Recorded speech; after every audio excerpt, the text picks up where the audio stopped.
Whoa. Why do they do this? I mean, I'm not even anywhere close to the babies. I'm under them. I guess just being in the same area really takes them off. What's the matter, bird? Think I'm gonna sprout extra long legs in the next 5 seconds and reach your babies? That's like 7 feet up in the air. I'm not laughing, Jack. Hey, what's up?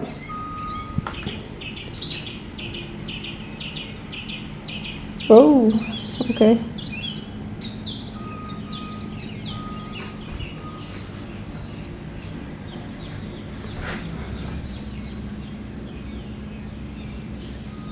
So cute. Can't see them, they're blurry.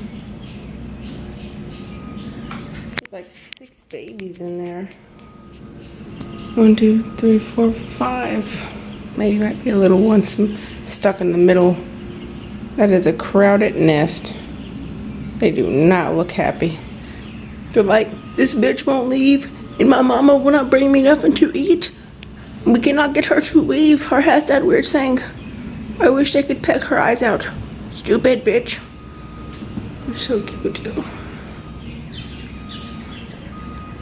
Aww.